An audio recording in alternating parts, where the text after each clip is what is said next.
Genesis 26.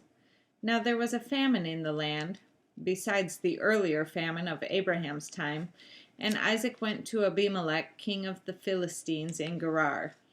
The Lord appeared to Isaac and said, "Do not go down to Egypt. Live in the land where I tell you to live. Stay in the land for a while, and I will be with you and will bless you. For to you and your descendants I will give all these lands, and will confirm the oath I swore to your father Abraham.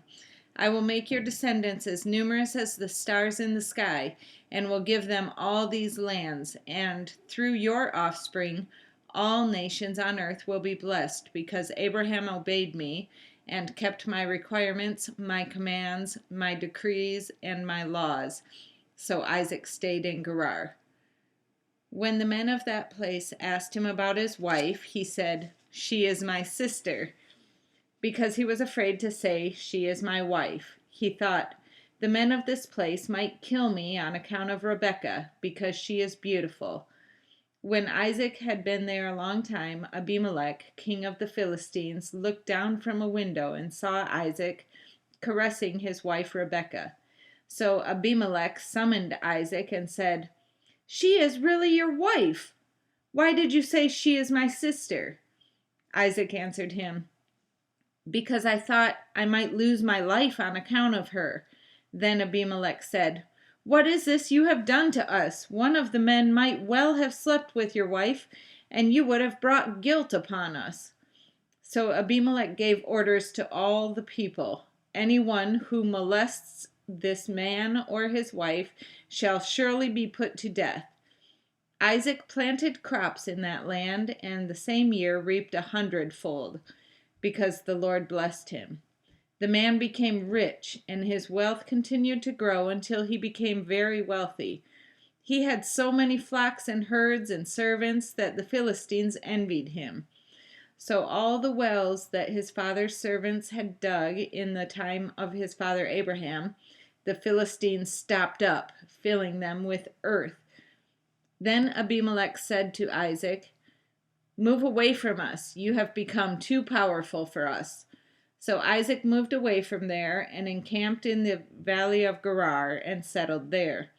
Isaac reopened the wells that had been dug in the time of his father Abraham, which the Philistines had stopped up after Abraham died, and he gave them the same names his father had given them. Isaac's servants dug in the valley and discovered a well of fresh water there. But the herdsmen of Gerar quarreled, and Isaac's herdsmen said, But the herdsmen of Gerar quarreled with Isaac's herdsmen and said, "The water is ours." So he named the well Esek, because they disputed with him. Then they dug another well, but they quarreled over that one also, so he named it Sitnah. He moved on from there and dug another well, and no one quarreled over it. He named it Rehoboth, saying, "Now the Lord has given us room, and we will flourish in the land." From there he went up to Beersheba.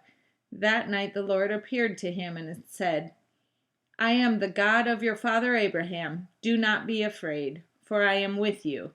I will bless you and will increase your number of your descendants for the sake of my servant Abraham."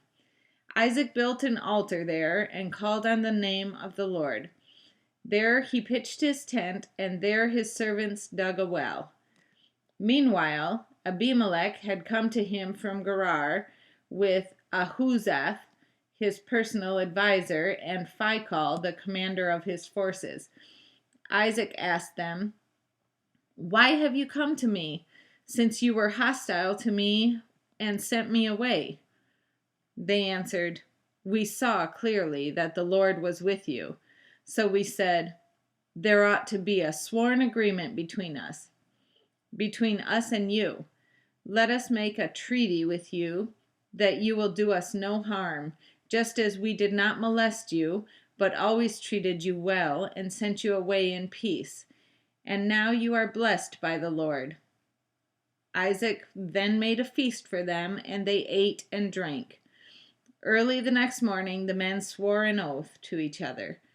Then Isaac sent them on their way, and they left him in peace. That day Isaac's servants came and told him about the well they had dug. They said, "We've found water." He called it Sheba. And to this day, the name of the town has been Beersheba. When Esau was 40 years old, he married Judith, daughter of Beeri the Hittite, and also Basemath, daughter of Elon the Hittite. They were a source of grief to Isaac and Rebekah.